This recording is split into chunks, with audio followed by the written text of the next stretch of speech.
køre. Yes. Og egentlig vil jeg lige starte med at vise tage det helt banale, det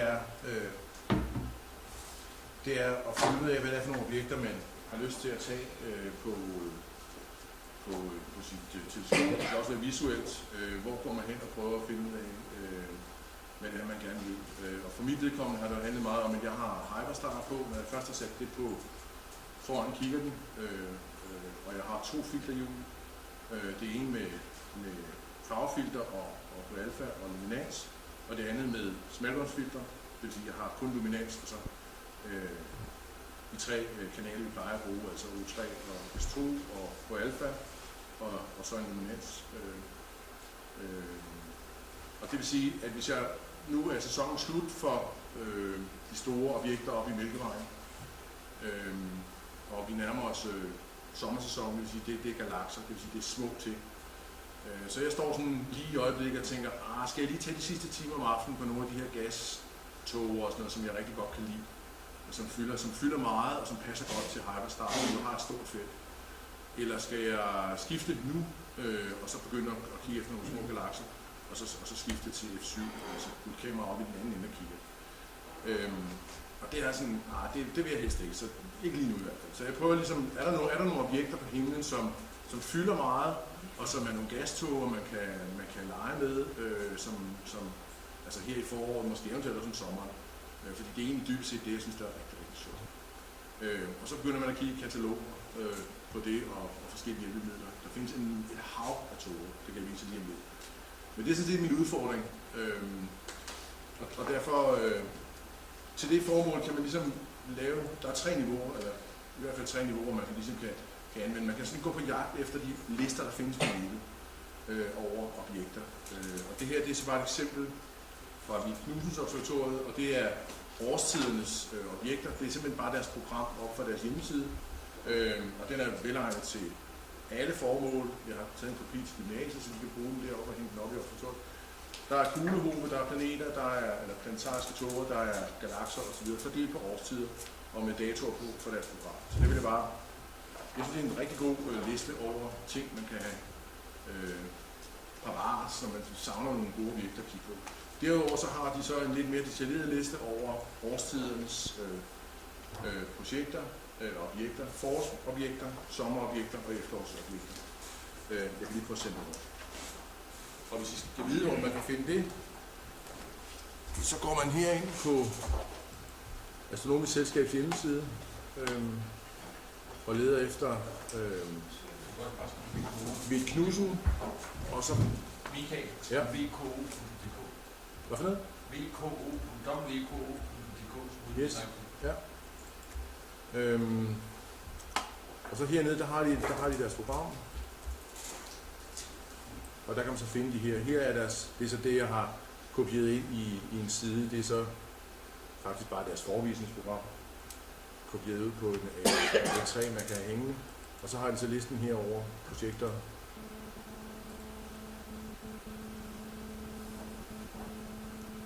Gode projekter om foråret, dobbeltstjerner, åbne stjernehobe, og så videre, kuglehobe. Og det er jo også en måde at gøre det på. De objekter, der er her, de er så, hvis man vil det rigtige skema, så er de oppe på himlen i en passende højde, og så behøver man ikke spille det så meget over det.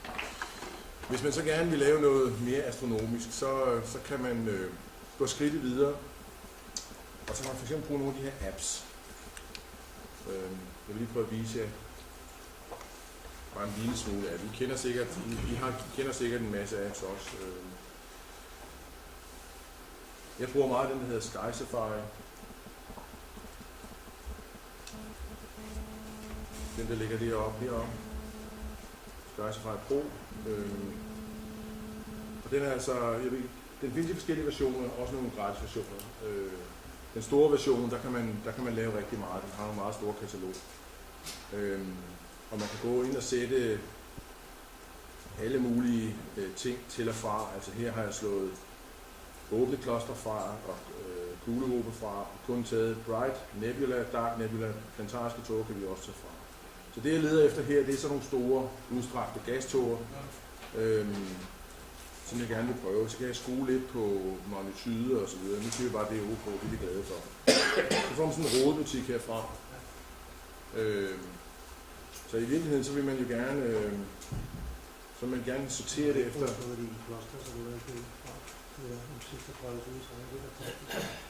Ja, okay.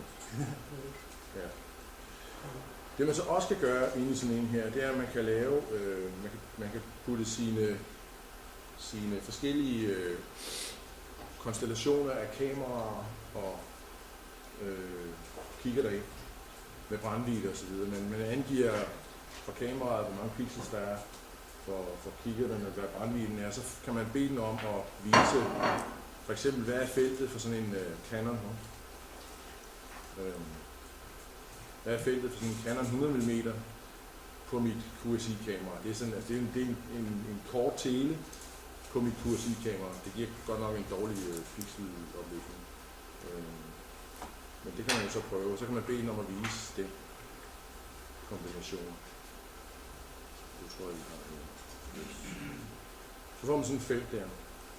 Så det er altså det felt her, jeg så får med min kigger. Så kan jeg jo så prøve at se, om jeg kan finde et eller andet, der passer til. Hvis jeg for eksempel søger, hvad skal vi vælge? M43 eller sådan noget. Det er godt, det er en stor officielt ting lige nu. Men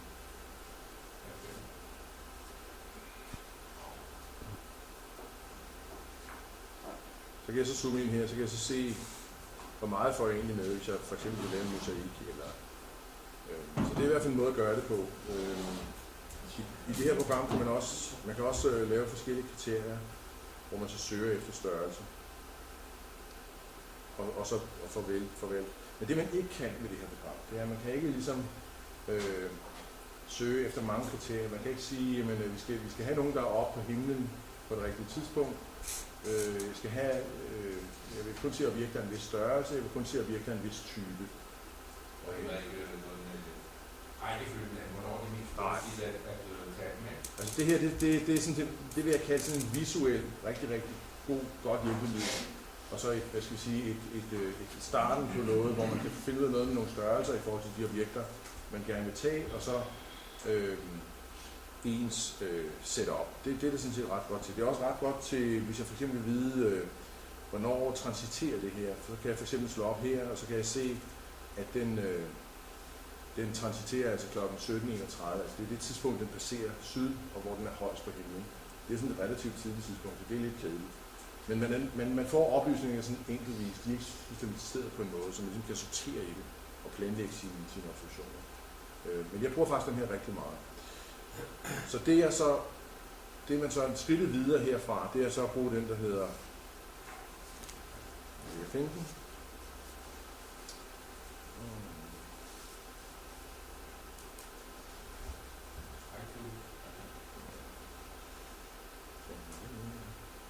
Astroplaner, for eksempel. Der er vi sådan lidt mere over i noget, hvor man kan sortere på nogle forskellige typer af objekter. Og den har også rigtig mange kataloger. Hvis jeg for eksempel vil se nogle Bernards Dark Nebula, så kan jeg begynde at sortere her efter, det kan jeg gøre hernede, efter højde, efter størrelse, magnitude og så videre. Men man kan igen ikke ligesom kombinere det på forskellige lederkanter og få sådan et resultat ud. Men altså, man kan jo godt sidde her og lege med. Hvis jeg nu siger, hvem man skal vise visible objekter og sortere dem efter størrelse, så kan jeg se, at den største her, den øverste bønne 37, den har en størrelse på 2 grader 64. Så kan jeg klikke på den. Jeg er ikke på nettet her, men den kan hente et billede af objektet. Og når jeg så har det billede, eller når jeg så har valgt objektet, så kan jeg få en idé om, hvornår er den synlig, hvornår er den oppe på himlen, hvornår er den...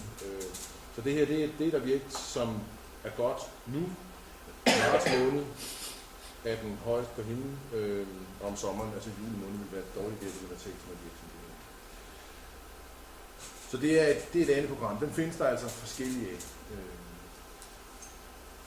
Men jeg synes stadig ikke, det er ikke optimalt for det, som jeg i hvert fald har brug for. Michael, jeg kan ikke huske, hvad det hedder, men hun hedder Phyllis Lang, tror jeg. Hun Ja. har lavet det også et eller andet planer. Det er virkelig, virkelig avanceret. Du kan søge på alt, og du kan kombinere dem. Du kan lave 20-30 tubbelsøgninger på kombinere tingene. Ja, den hedder Jeg har den Deep også. Sky Planner. Ja, det er det. Ja. Og det fede ved den, det er, hvis du så kører The Sky, som jeg gør, så kan du kan højreklikke på et eksportere til objekt. den. Ja. Du klikker bare på objektet, så sluger kamera eller montering i The Sky så hen på objektet. Ja. Og det er virkelig, virkelig glad program. Det kom i sin tid som sådan nogle Excel-filer, der Ja. startede det, og så der kom mere og mere brugergrænseflade på sidenhen. Ja.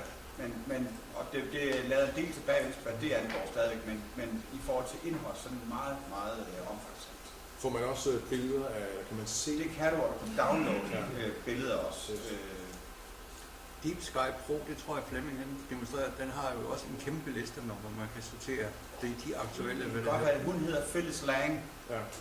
og det er hende selv, der laver det. Og det er virkelig, virkelig glad. Yes.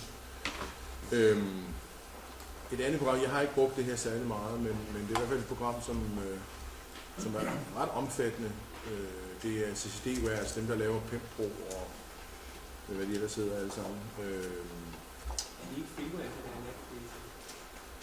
Jeg ved ikke, om version 3. Hvorfor? Version 3 koster. Ja, Er det 200 eller 300 der? det er træerne. Ja. Er toeren freeware? Ja, det tror jeg, men 3'eren, jeg kunne ikke opgradere fra 2 til 3. Okay, ja. Hvad er det? Det der hedder CCD Navigator. Og det spiller sammen med den der CCD-ware-pakke. CCD-stack og Tempo. Den der også beregner, om tingene er alignet rigtigt, Morten, hvad den hedder? CCD Inspector, ja. Men der kan man så, altså heroppe, der tamper man sit site ind, for eksempel.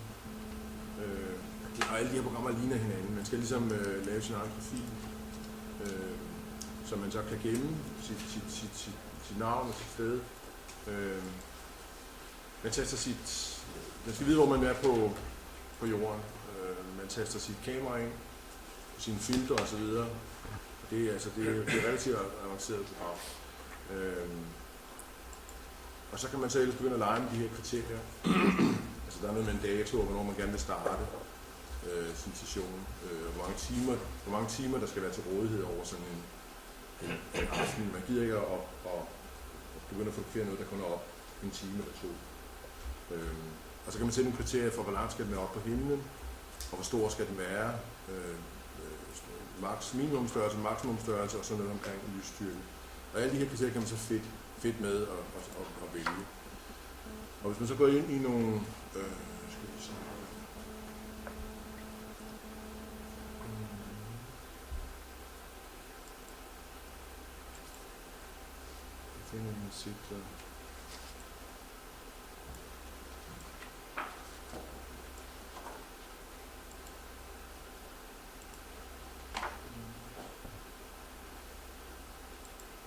det er katalogerne. Her i katalogerne, det er altså ret omfattende. Der kan man så sætte, hvad det er, man egentlig gerne vil se her. Altså der er quasarer og forskellige kataloger. Og hvis man fx er interesseret i de store gastorer, så skal man selvfølgelig vælge det. Sådan noget som Cederbladet og Sharpless og Fandenberg er nogle af de toger, men så det har jeg så sat den til at gøre her.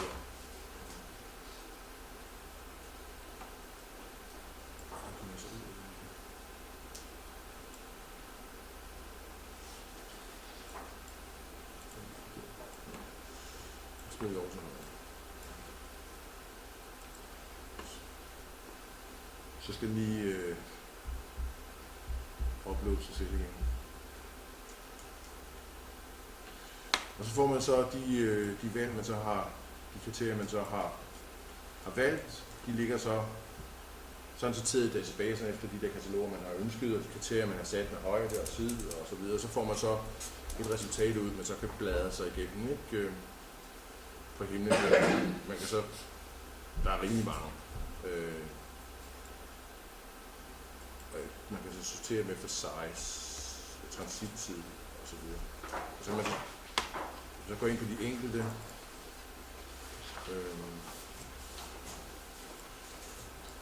objekter, kan man så få nogle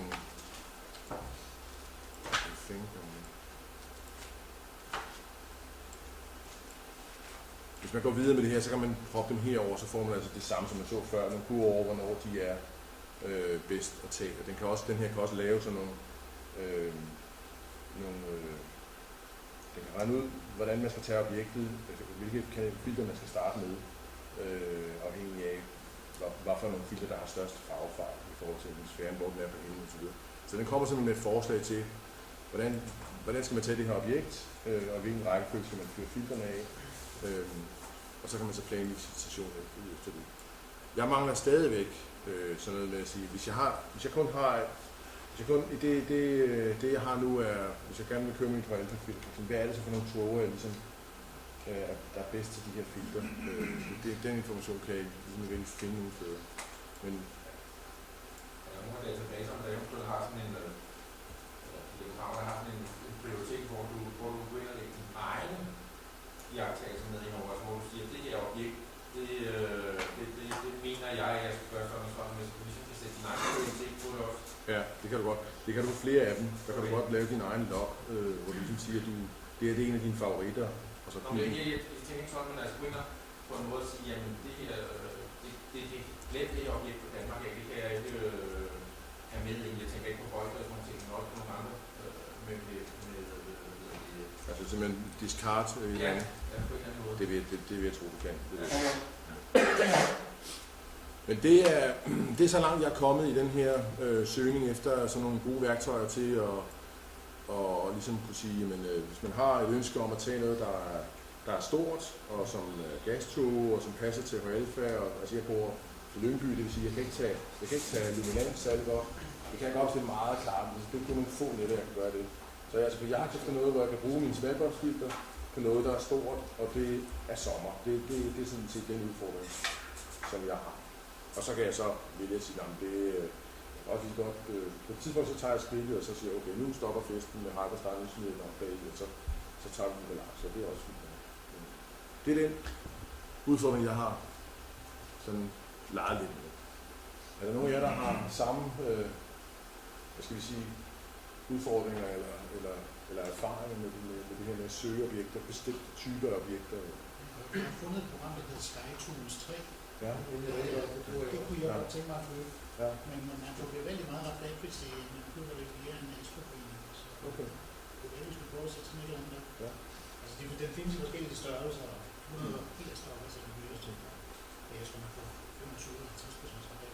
Men for eksempel, hvis du køber ting i OPT, altså den amerikanske astronomi shop, der, hvis du fortæller, at du er medlem af en astroklub, og så fortæller du, at du er medlem af Københavns Astronomiforening, så udsteder de sådan en eller anden certifikat, eller sådan du hæfter på din voucher. En voucher, de hæfter på din konto. Og så får du den rabat, som det er ikke engang sikkert, at det behøver at være så formaliseret. Jeg tror bare, du kan sige, at du... Sådan er det i hvert fald nogen steder. Nu kan jeg ikke lige finde noget, men der var en eller anden rabatordning. Ja. Altså, jeg kan ikke huske, hvordan det skulle virke. Og ellers så må Gunnar jo synge stemplet og sige... det er noget med, altså, jeg ved ikke, om der er flere, der skal købe det sammen. Så får man bare det. Det tror jeg. Men det tror jeg nok, det var her. Det var okay. Men det er ligegyldigt, om nogle billigere var, jeg tror, det er $30, men det er ligegyldigt, at man skal have det billigere. Det er simpelthen nogle mange, man køber sammen. Og på Clouding Ice, så ser det ud til at være den, som folk siger er rigtig god. Det er ikke rigtig, synes jeg, $180, det er meget meget. Ja, hvis der bliver købt 2 til 9 stykker, så får du 25% rabat. 2 til 9, så skal du bare finde en... Ja, det var. Hvis du køber over 25, så får du 50. Ja. Det kunne være, der var en anden, der også var interesseret i det. Ja. Det vil jeg selvfølgelig kunne som køber godt. Du synes, du står over til de galakser, du må ikke have de galakser over. Der er jo mange galakser, så det kan du synes ikke gøre hele året nærmest, ikke? Men det er jo fordi, at den der, at Mælkevejen og alt det aktivitet, der er deroppe, det ligesom står for langt nede på himlen, ikke? Så det, altså, det er jo, så bliver det bare galaksetid, siger vi, ikke? Om foråret om sådan. Okay, så er det der. Ja. Har du overvejet galaksen med Michael? Ja, det kan man også sagtens gøre. Ja. Til hyperstar. Ja. Men det er igen, galakser er svære med spaltbåndsfilter, ikke? Så det kræver et mørkt sted og sådan noget illuminans, i hvert fald på et eller andet tidspunkt. Man kan sige, nu siger galakser. Højsæson for galakser, det er lige nu, og så indtil det bliver lyst i starten af maj. Der er jo kun desværre 1,5 måned, så begynder det at blive lyst. Ikke? Ja. Og lige nu har du simpelthen alle de bedste galakser i Løven og i Karlsvogn og i Coma Berenices, det område deroppe, ikke? Der er allerflest. Så det er det, der er sådan her højsæson lige nu. Det er for mig det mest et praktisk problem, ikke? Det er fordi, at når jeg skifter, så er det sådan en radikal beslutning, fordi så skal jeg konfigurere det helt om. Jeg skal om bag og kabler og flats og alt sådan noget skal sættes forfra. Ikke? Så det er mere fordi, det er en radikal beslutning, og så vil jeg gerne sådan, jeg skal sige, vride det sidste ud af det. Og det kunne også være sjovt, at om sommeren kunne køre nogle projekter, som måske også nogle, der var lidt anderledes end det, som alle tager. Altså, jeg synes, det er sjovt at finde noget, som er lidt specielt. En anden ting er, at jeg godt tænke mig at lave mosaikker. Jeg synes, det er sjovt at lave mosaikker. Ikke fordi jeg har lavet det særlig meget, men det kan man faktisk lave relativt nemt i mange programmer, blandt andet Maxine. Så det er også ideen med det. Det er, når vi finder et sjovt projekt, som var til at tage, og måske gerne med noget mosaik, hvor man kunne sætte 4 og 5 sammen. Det er også. Yes. Skal jeg sige mere om det, eller skal vi gå videre til næste? Har I et spørgsmål? Jeg tror lige at snakke om SkyTools 3. Det er også et planning-program. Ofte af Ja. styre med teleskop, Okay. så bruger jeg CCD stack til beregning. Og så bruger jeg Images Plus, hvis det er Canon.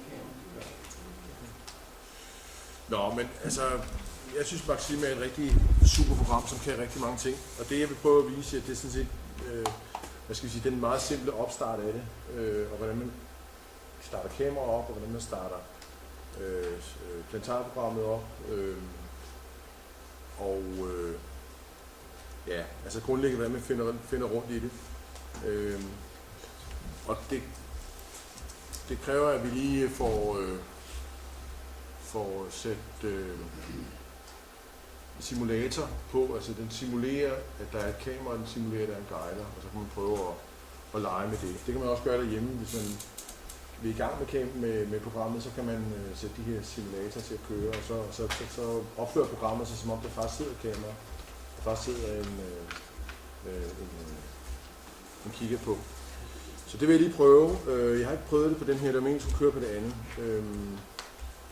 Så vi prøver lige at se, om vi kan finde ud af det. Så det første, vi skal så se, i virkeligheden skal gøre, det er, at man skal ligesom lave nogle grundlæggende settings, fordi kameraet har brug for at vide, hvad det er for et kamera, der kører, og hvad for et kamera, hvilken kigger vi er på.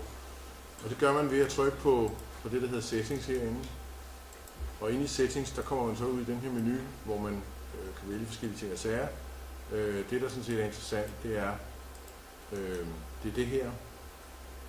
Her fortæller man ret banalt, altså hvad det er for et teleskop, man har, og hvem der er observatører, og instrumentet, det henter den, objektet henter den selv, og det gør den også med instrumentet, det er altså kameraet, det henter den også fra kameraet selv, så den ved, hvad den kigger på af objekt. Det kommer vi tilbage til, hvordan den kan vide det. Men den ved også, hvad for et kamera det er, den kører. Så skal den vide noget om main telescope. Det kan den godt hente fra visse teleskoper, så hvis man trykker hernede, load from telescope, når den er forbundet, så henter den det, som den kan få fra teleskopet. Det er typisk, for eksempel der er en GPS på, så er det lokationen. Men ellers skal man tampe de her tal ind manuelt. Altså fokallængden, aperturen, og hvis man har en central obstruktion, så er det også godt at have den med. Det er noget med kontrasten i billedet, tror jeg. Den skal vide, når man laver plate solve. Og så selvfølgelig, hvor er vi henne i verden? Og det samme for ens guide-teleskop. Hvad er det for et guide-teleskop, man har? Og det går man så herover. Når man har tampet det ind, det er ikke så interessant. Man kan sætte nogle alarmer. Så det, der er interessant her, det er, her kan man sætte nogle grundlæggende ting. Hvordan skal den zoome, når den åbner billeder? Altså det er meget rart, at den ikke zoomer til 100% fylder den det hele, og man kan ikke rigtig se noget. Så her kan man ligesom sætte nogle grundlæggende ting. Hvor meget RAM skal den bruge, osv. Og filerne, det er sådan, hvad skal den gemme i? Og det standards, den kommer op med, det har jeg ikke pillet ved det her. Så det, der er interessant, det er, at man skal udfylde det her. Og man skal udfylde det her. Og når man så har gjort det, så går man op, og så gemmer man sin settings. Så gemmer man sin konfiguration her. Jeg har en hel masse. Men den bruger, man har her, den gemmer man. Og jeg har, som I kan se her, forskellige, fordi at min brændvidde er forskellig, mit kamera er forskellig osv. Så jeg har sådan en hav af ting og sager. Så jeg får siddet og tampe ind hver gang, der er noget, der ændrer sig. Så har jeg bare det her, jeg ligesom vender tilbage til. Så hvis jeg starter en session op, så skal jeg vælge, hvad er jeg i? Jeg kører C14 på det Edge, og så min guide, der hedder STI. Det er sådan en lille guide, der sidder. En S-Blix STI guide. Og det er så det setup, jeg vælger at køre med. Så loader jeg den, så starter programmet op med det. Og så ved den alle de her ting, vi skulle have fastsat før. Nu skal vi lige prøve at starte tingene, og det bliver så ikke med de her kameraer, det bliver så med de her simulatorer. Så det prøver vi lige. Det første, vi skal have fat i, det er vores kamera. Så vi starter lige kameraet op. Det skal den så lige tykke på. Så kommer der sådan et kamerakontrolbillede her. Og så står den så med mit QSI og mit guidekamera, det er også et QSI. Det skal vi jo have lavet op på, fordi nu skal vi have fat i en simulator. Den finder vi hernede i bunden. Så vi vælger en simulator og siger OK, og så her, det gør vi også herover og vælger simulator. Så nu har vi så en simulatorkamera på begge vores kameraer, og så vil jeg lige gemme det her setup, fordi at jeg vil have lyst til at overskrive de konfigurationer, jeg har. Så den her, den kalder jeg så test, og siger save as. Okay, jeg har en test med, den kan jeg bruge. Save as, så lukker vi den.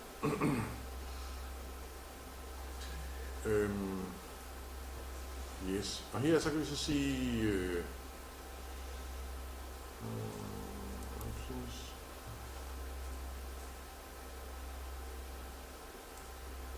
her har han så nogle filterkombinationer.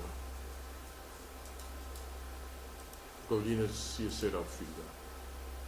Det her det er så det filtersæt, jeg kører med lige nu. Det er derfor den så bare har gemt det. Så enten skal vi lave det om, skal bare vi lavede bare som om det er det filter, det gider vi ikke sidde og rode med. Men jeg har altså tastet ind, hvad for nogle filter jeg har, og det kan man så også lave om i settings. Så hvis jeg skriver om her, så kan man gemme det. Så gemmer jeg bare den samme test simulator setting før, så husker den det næste gang. Det gider vi ikke lave om på nu. Vi leger bare det de her filter, vi har, og vi har ikke nogen filter på guider, så den lader vi bare stå.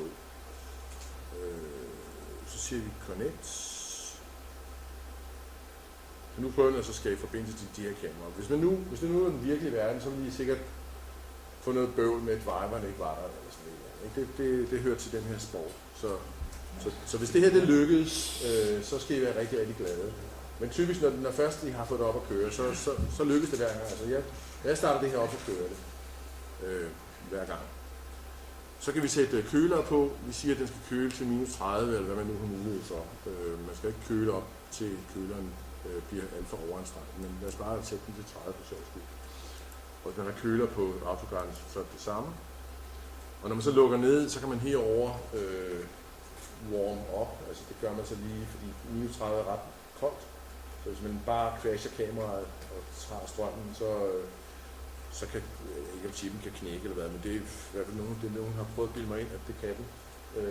Så for at skåne chippen, så trykker man på den her, så får den lige lov til at varme op, og så hvis man er omkring 0 grader, kan man slukke så kan man disconnecte. Det skal man altså lige vente på, med hensyn til kameraet.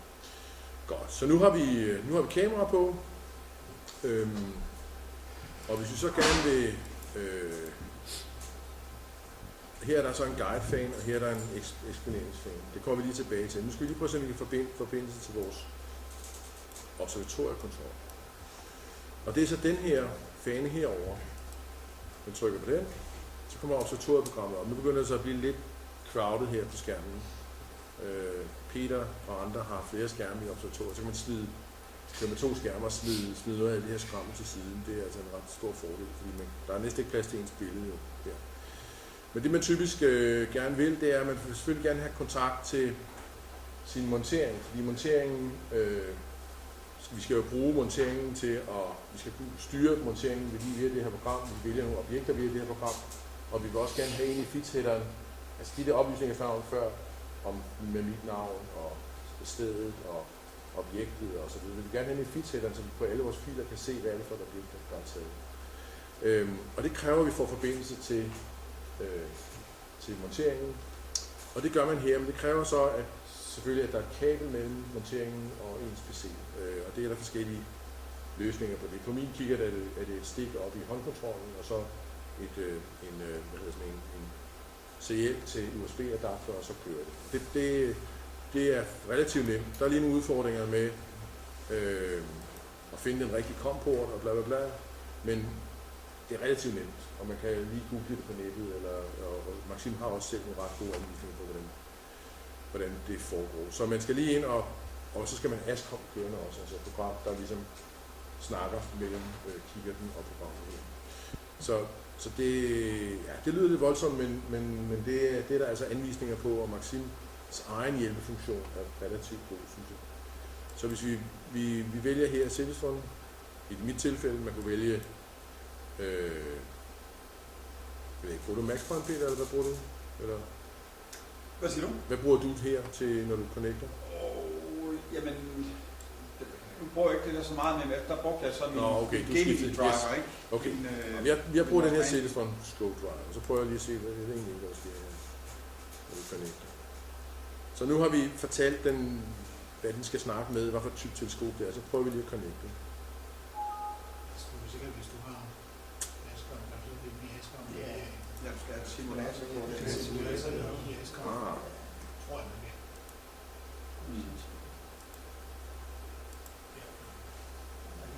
Sådan et bånd her. Der var det. Yes. Jeg tror altså lige, prøver vi her. Vi skal lige igennem den her settings.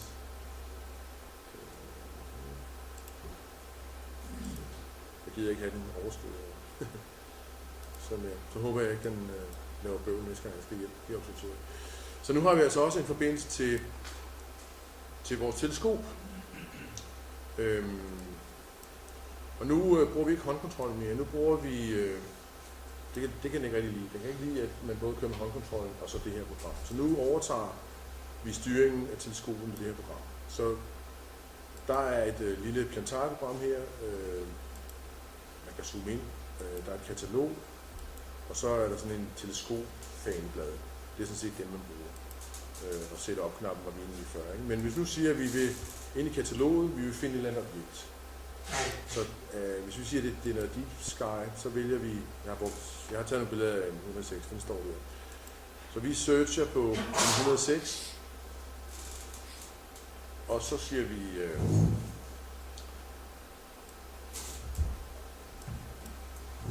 så går vi ud fra, at teleskopet er alene.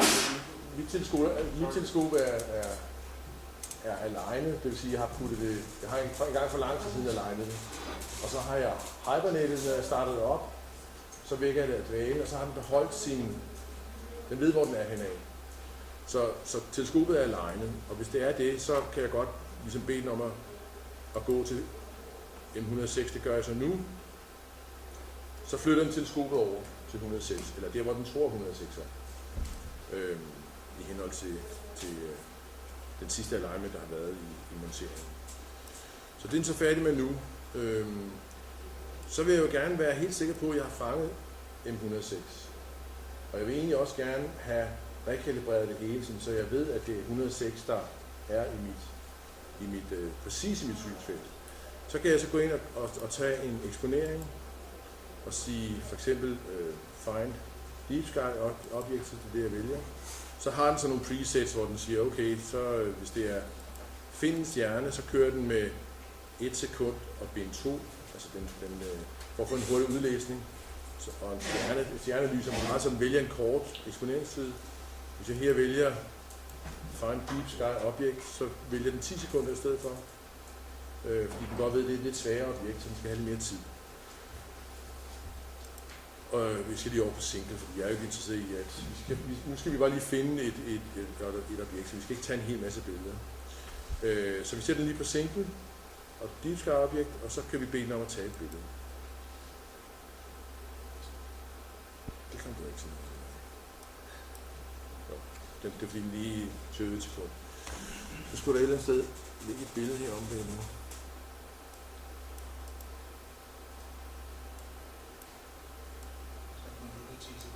Den kører ikke. Den står den er ikke færdig, men den kører ikke. Der står waiting for filter wheel. Okay. Jeg tror, man skal sige no filler wheel. Ja.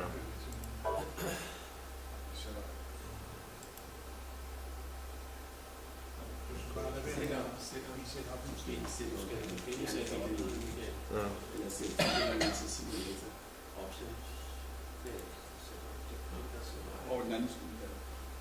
Så gå uden der, så over i op, og ved det. Når der er slet ikke nogen filter, så det er der sådan i foran. Men du skal disconnect også. Du skal over til QSI Universal. Ja, okay, jeg skal lige disconnecte. Ja. Så skal jeg lige ind og sige, her skal jeg sige simulator. Okay, godt, sådan. Og så, ja. Okay. Den prøver at lede efter et filterhjul, der ikke er der.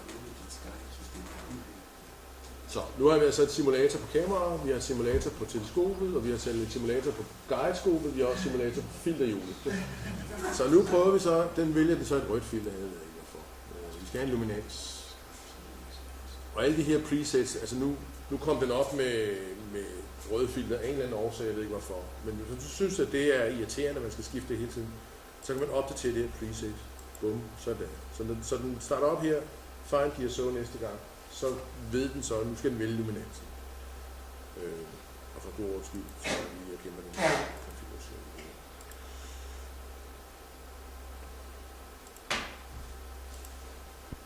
Ja, det er fordi, jeg er bange for, at den overskriver mine andre sætning.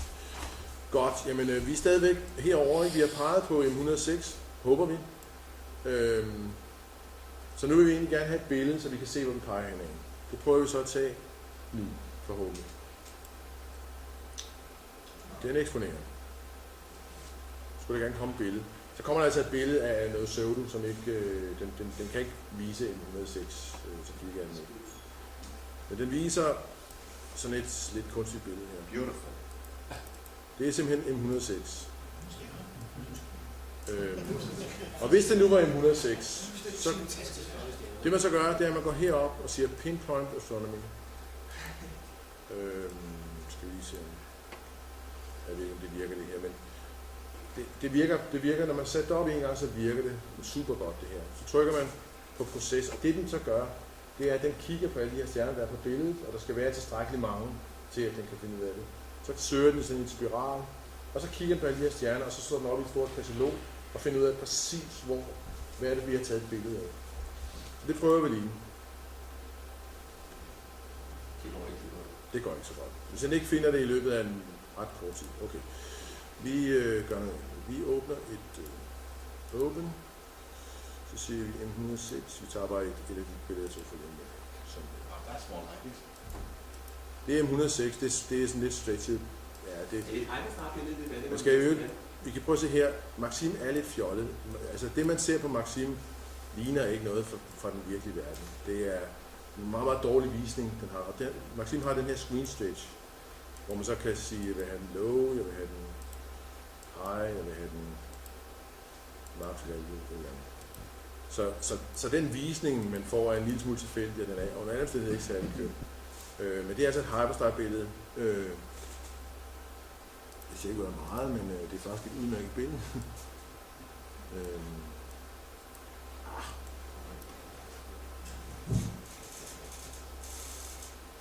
Skal jeg tænke på, at opløsningen den er kun 645 mm eller sådan noget i brændvidde. Så kigger den altså, den er 4 meter lang i f10, den er kun 685.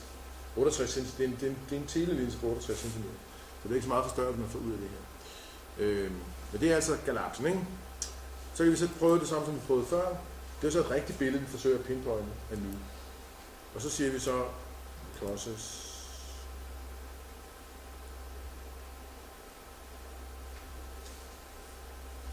Det kunne den godt lide. Så nu siger den så altså, at nu har den solvet billedet, og den ved, hvor vi er henne i verden. Der kan man se positionen her. Yes. Godt. Og hvis vi så siger, nu har jeg plate-solvet den her, så hvis vi lige siger, okay, er den her centreret, eller hvad er den? Hvis jeg bare siger, at jeg vil have den i centrum, det er ikke sikkert, at jeg vil have det. Kan jeg lige sætte den er, altså det er simpelthen, fordi jeg har lavet denne procedure, at 106 er i midten. Det er fordi det billede, jeg så har taget, er i midten, når man laver det her nummer. Så hvis den nu ikke var i midten, den lå herude, det gør den jo typisk, når man starter op, eller man har ændret sin vægtbalance på kiggen, eller andet, så er den ikke lige i øjet. Det er i hvert fald ikke på min notering. Så gør man så det. Nu har man det her billede, og herover i kontrollen der, så siger vi så, vi synker. Så spørger den så, katalogpositionen, nej, den skal til solve position, altså den position, vi har åbnet, den har solvet billedet og fundet ud af præcis, hvad er forskellen mellem det, vi troede M106 og der, hvor den faktisk var. Så vi vil gerne have, at den synker på den løsning, den har fundet til M106 på billedet.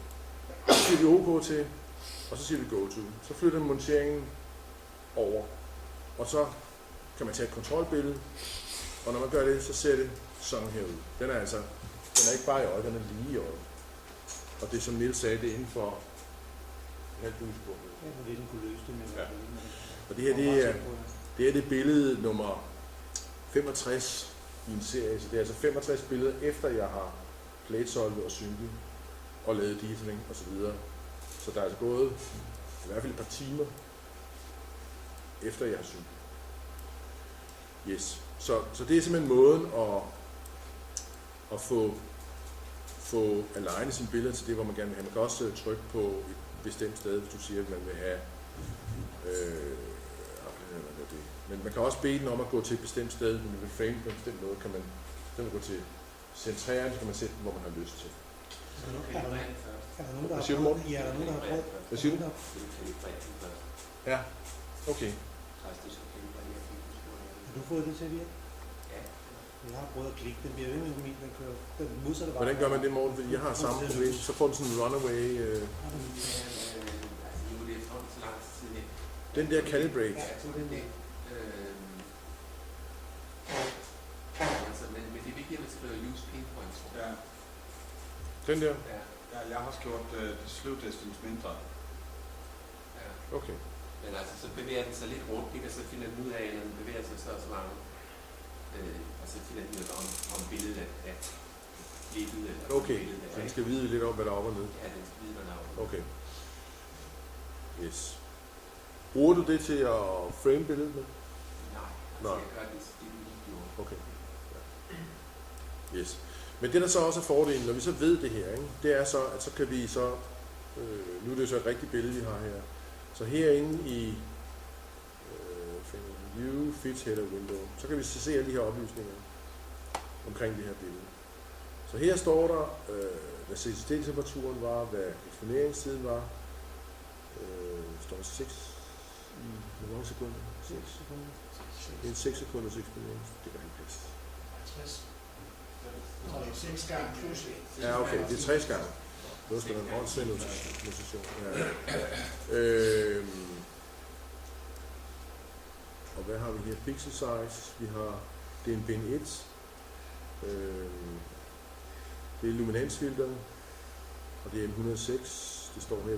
Det er den taget fra vores observatorieprogram. Og så fortæller den så også, hvor vi er henne i verden. Så der står... Det der bare er så åndssvagt, jeg ved ikke, det synes jeg, det er slet. Men så er det sådan plænt solgt der. Så når man så der ser et stensfilter, så skal finde ud af, hvad ens pixelopløsning er. Det har man jo fundet ud af enormt detaljerigt. Ja. Men så tager den den fokallængde og den diameter også, fordi man har tastet ind i settings, og ikke den har Og ikke den rigtige. Ja, og ikke den har blevet sådan Men så skal man jo bare huske at rette sine... Ja, men det er rigtigt. Ja. Det er bare ikke Så tager man værdierne herfra og sætter ind. Og det kan jo være, der skal jo ikke ret meget til i en længere image train eller sådan et eller andet før brandbil. Det der er bare den pinpoint, der følger med, når man køber vaccin. Der er en extended version, man kan betale ekstra for. Jeg ved faktisk, det er der følger. Den her følger med, ja. Hvor meget koster vaccin i dag? Det er Pro Pack, den koster $600, ikke? Hvad du kan få? Kan du få en light version? Jo, jeg ved ikke, men den er jo ret begrænset. Jeg ved ikke, hvad det er, der er koblet ud af den version. Det du kan bruge ekstra, hvis nok, det er, at du kan bruge det der, hvad hedder det? Max Point. Det hedder Pinpoint, Max Point, som ikke bare, men så også hjælper til skubet med, det her, det er ikke med i standardpakken endnu. Nej, det er med i Pro'en. Pointing-modellen der. Ja. Det er med i Pro'en, okay. Som vi stadigvæk har kun til J2000. Nej. Der er ikke nogen ekstra version af Pinpoint. Der er en udvidet version af pointing-modellen, hvor Kim tager en masse billeder automatisk. Okay. Men du har den der pinpoint-version, eller max-point-version, så kan du få Maxim til at stå og tage en masse billeder, så måler den simpelthen flex ud i dit system. Så når den forsøger at pinpointe eller fange det og polarline også, så tager det højde for det.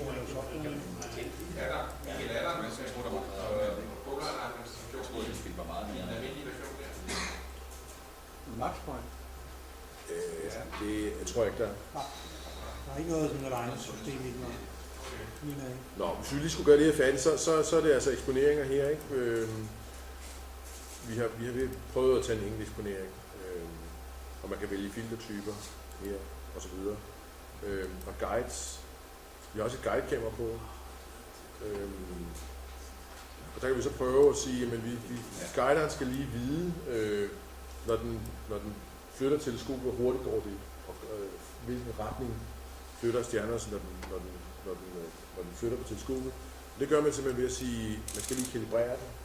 Og hvis man knalder de her af herover, så holder den øje med, når man flipper og så videre. Så en kalibrering er noget, som jeg spurgte Michael Stavning forleden dag. Han havde ikke kalibreret sin Maxim, eller sin guidekamera sidste års tid. Eller sådan noget. Så det holder den altså nogenlunde styr på, den der kalibrering.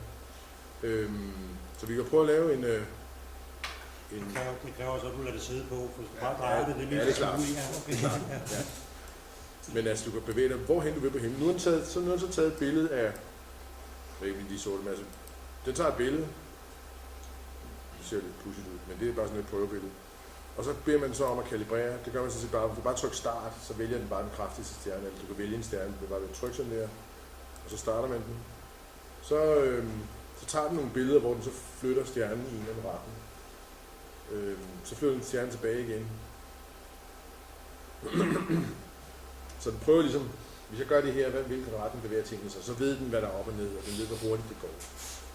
Og det næste, man så kan gøre, det er, så kan man starte trackingen op. Så begynder man at sige til guidekameraet, nu skal du styre monteringen.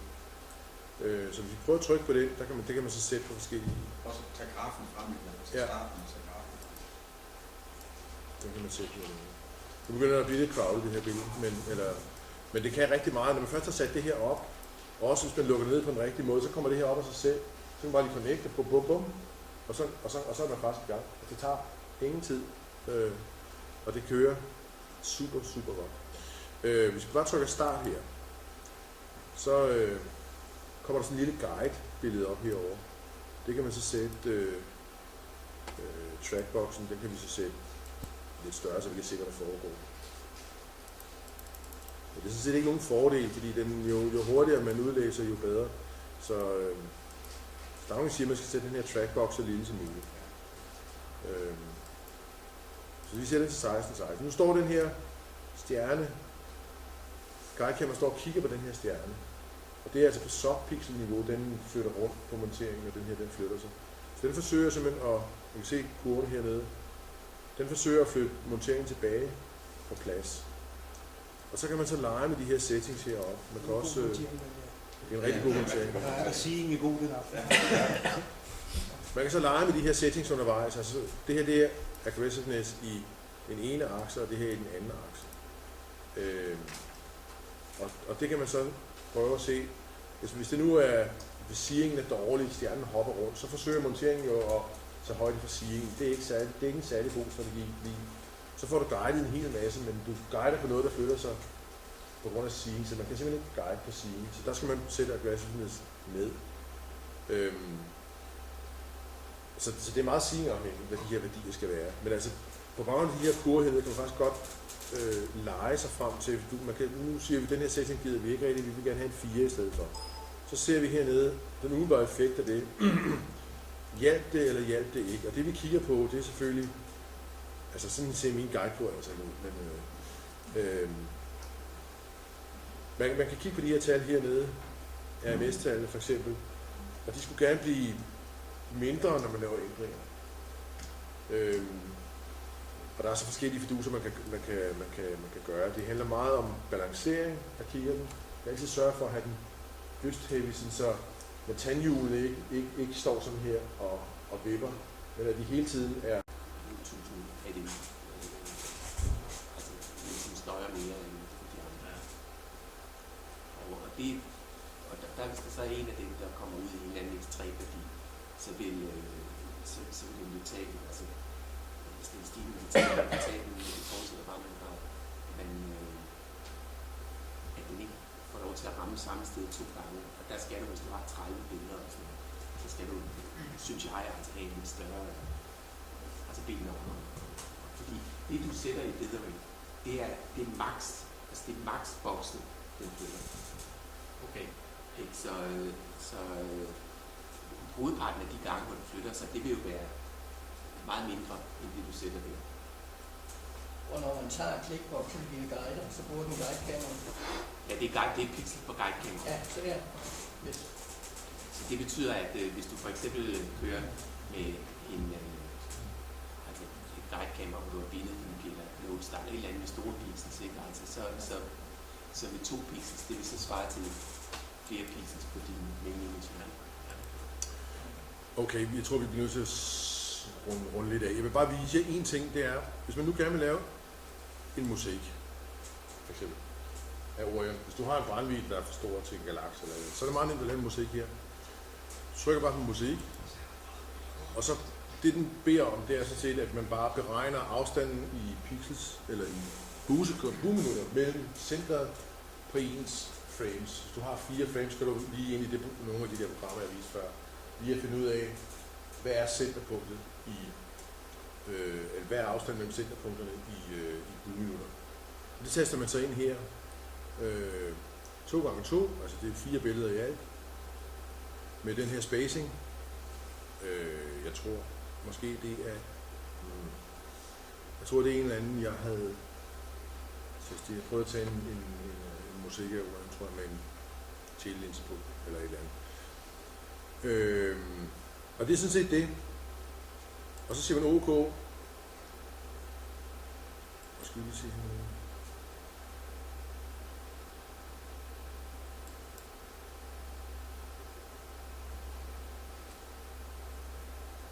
Og så kan jeg ikke lige huske, hvordan den skal sættes til, men den kommer op.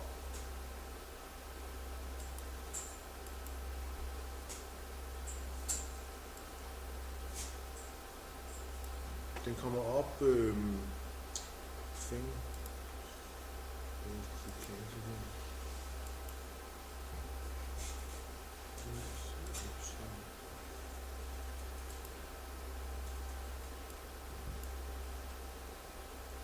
Okay, jeg skal åbenbart selv sætte det her ned.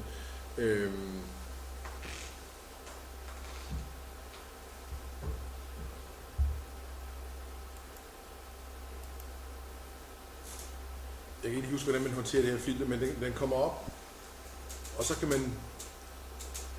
Den plejer at komme med en... Den plejer at fylde det her ud, med de billeder, den så prøver at tage. Og det man så kan bede om, det er at lave den der plate solve, som jeg snakkede før. Og så starter den med at tage en plate solve på billedet, og så tager den de billeder, man beder den om på de forskellige frames. Hvis der for eksempel er 4, så starter den på den ene, og tager den færdig, hvis det er den strategi, man vælger. Og så plate solve, så går den så til næste, og så plate solver den, og flytter kigger og tager billederne, kører den ned til den næste, plate solver den, tager billederne, og det bliver den ved med indtil den er færdig. Så det er super, super smart. Man skal så bare huske at navngive sine filer, så man kan huske, hvad det er for nogen, der hører til hvad. Når man gerne vil have stakket til det sammen og have lavet sin musik. Men det synes jeg har prøvet det, og det er sindssygt nemt, og det kører sindssygt godt. Så det synes jeg faktisk er sjovt at prøve. Hvad med guidingen? Ja. Når du finder en guidestjerne, hvordan gør den? Jeg kørte ikke med guiden der, så det kan jeg faktisk ikke svare på. Den selv er i stand til at finde sig, om den selv er i stand til at starte op. Det kan jeg ikke svare på. Hvis ikke det er vælger en guidestjerne, så har vi jo selv et bud på det. Så må ikke det gør. Jo. Det skal prøves. Det var bare et forsøg. Jeg tror ikke, jeg prøvede at have guider på. Jeg prøvede heller ikke at play solve, men det virker. Men når man så skal samle billedet igen, så har den altså et rigtig smart værktøj. Hvor de der præfixer, den selv sætter op, den kan så kende. Så i princippet så er det koordinater i et koordinatsystem, ikke? Ja. Så du kan ikke så værdier, ikke? Så kan den selv finde ud af, altså hvis det er et stort musik på 5x5 eller et eller andet, så klart, så kan det sgu være svært at holde det er ret uoverskueligt. De der billeder, ikke? Og er det efter, du har stærket billederne? Det finder den selv ud af. Er det efter, du har stærket billederne, at den så... Ja, det er efter, du har stærket billederne, så har den et værktøj. Jeg kan ikke lige huske, hvor det ligger. Det må du fortælle om næste gang, Ole. Ja, men jeg kan godt prøve at gå lidt dybere i det. Men altså det sidste, jeg måske bare ville nævne, fordi vi når det ikke nu, det er, hvis vi nu gerne vil lave sådan en Darks-bibliotek, for eksempel, så slår vi lige det her fra, og så siger vi, at vi vil gerne have en bias i bind 1. Det skal vi have 100 af. Så vil vi godt have en dark i, det kalder vi så et eller andet, eller så kalder vi den ene ting. Hvad gør du her, Morten? I de her, de kommer til at hedde dark. Ja. Jeg kalder dem, men XQS-tiden kommer jo til at indgå i tiden. Ja. Altså i navnet. Ja. Så det er ikke så nemt, eller det er ikke så svært at... Og Maxime finder selv ud af det, så det er jo ikke ligegyldigt. det samme, tror du ikke, det er Hvorfor noget? Nu er ikke det samme. Hvad siger du? Du vil ikke have, at du bruger det samme suffix, der normalt. Nej. Hvad skal vi så kalde det? Jamen det der går. Nej, jeg tror, at det går... Hvor en gang, du kan gå på det, så går det ikke sådan. Det er negativt på det. Jo, det er rigtigt. Det er bare fordi, så kan det er 60 120 okay. Ja, det var så også det, jeg har gjort. Jeg også kaldt den, men det kommer så til at stå flere steder, ikke? Okay, så siger vi, så vil vi have 100 af dem. Det er nok lidt overdrevet, men bare for sjov. Og dem kan vi så sige, men hvor skal de hen af? Dem smider vi ned i vores calibration-katalog her. Der ligger de bare 100 sputter. Vi er ligeglade med. Så sætter vi den til at køre, eventuelt i en køletaske, eller den skal jo have nogenlunde temperatur, den kan køle, måske minus er 25 grader under, hvad skal vi sige, omgivelsestemperatur. Så det er ikke noget, man kan tage, mens observatoriet er varmt af sol eller et eller andet.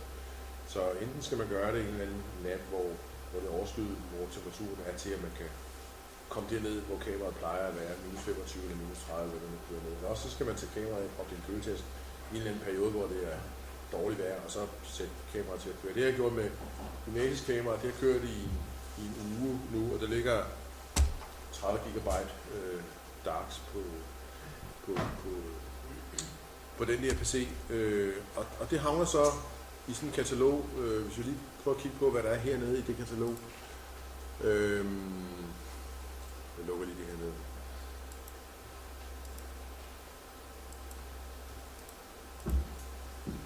Så hvis vi bare kigger ned i vores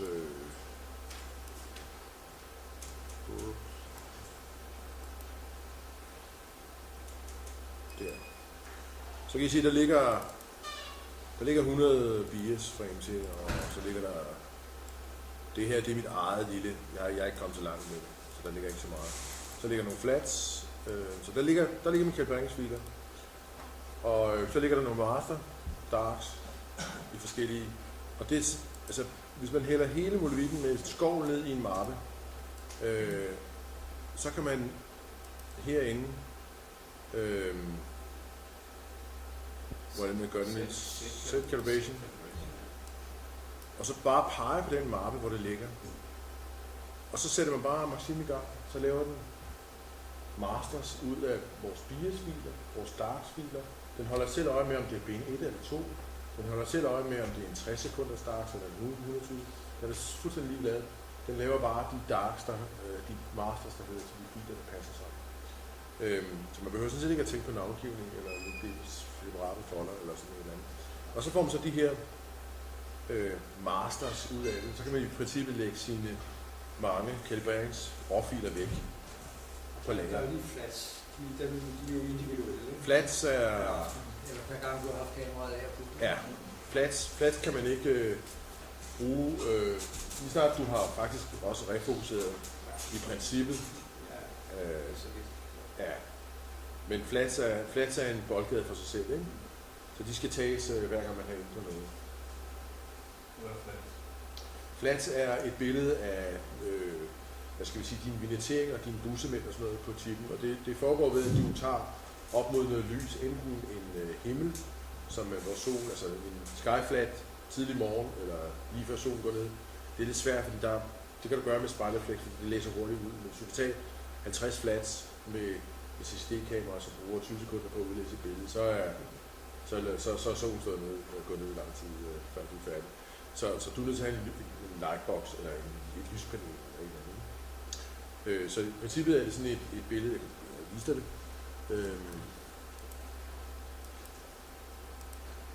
Åbn sådan en flat her.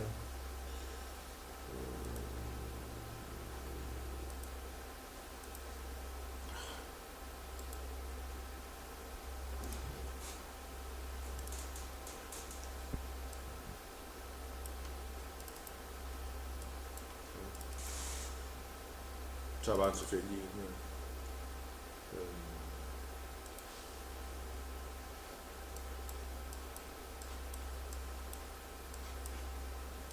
Det er en flat.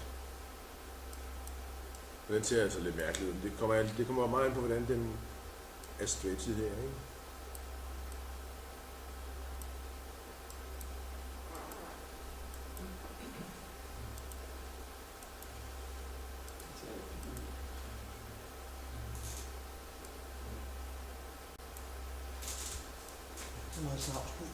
Der er ikke så mange bussemænd på, men så noget af den stil, ja, ikke? Så det er bare et udtryk for din vignettering i systemet, og det trækker du så fra, fordi ellers kommer vi billedet til at se sådan ud, som det ser ud her. Så det er i princippet den, jeg fjerner, når jeg tager min flat.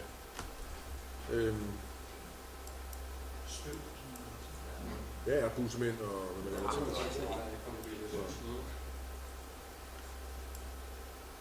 så, og hvis vi så lukker det her pænt ned,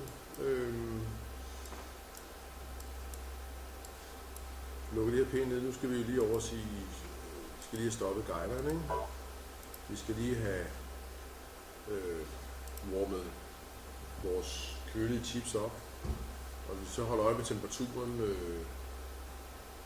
20 grader her, men hvis nu var minus 20 grader, skulle vi lige vente til den er op ved 0. Når den så er op ved 0, så disconnecter vi. Og så lukker vi i princippet. Den opvarmning er aktiv, det vil sige, Nej. at de strømmen i... Nej. Det er bare det er roligt. Jamen, det går faktisk relativt godt. Og så lukker vi lige vores, hvad hedder det, skruekontrol ned. Så lukker vi Maxim ned. Men så næste gang vi starter Maxim. Hvad fanden var det for en, der var inde i?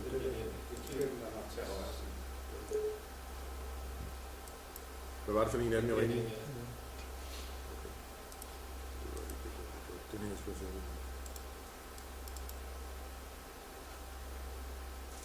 Nå, så skulle den gerne starte op, som jeg var før. Det gjorde den så ikke lige.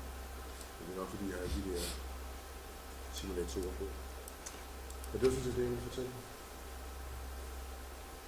Hvad gør du derhjemme? Har du 2 PC'er kørende på siden af, eller har du 2 porte på den ene PC? Nej, jeg har kun én PC. Jeg har 2. Jeg har en skærm på væggen, så jeg kan få noget af det væk. Men det er ikke lige, jeg bruger den så meget faktisk. Men du har alle, altså du har 3 USB-forbindelser, så en til maven, og en til det ene kamera, en til det andet kamera, og Ja. en i samme PC. Jo, jeg har en hop på min montering, ikke? Så Når jeg man har... tænker på, at du har 2 VGA-udgange, så kan du flytte det hele over på den anden skærm. Jo, det kan jeg gøre. Ja, men det kræver 2 udgange. Eller har du en... Nej, fordi jeg har en slå. Jeg bruger kun den her til... Jeg har et DVI. Jeg har et DVD. Det hedder det. DMI. Jeg har et DMI-stik. HDMI. Men jeg skal kun bruge et. Okay. Fordi jeg har det på skærmen her. Ja. Og så skal jeg bare bruge et ud til... Du bruger HDMI udgang. Ja, eller den her bliver også bruge. Jeg skal kun bruge en ud der. Ja.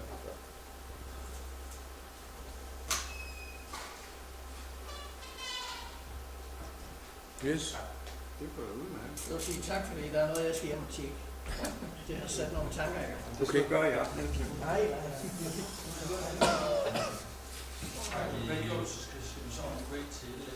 Har I nogen erfaring med at starte til Det skal du spørge Carsten om. Det er... Nej, det har vi ikke, og det er vinderne, der har bestilt det. Det kan være, at vi lige fortælle, hvad det er, Claus. Stjerner. Det er jo bare sådan lidt... I ved, der er kommet stjerner i aften. Jeg lover noget i morgen, så jeg kan ikke drage.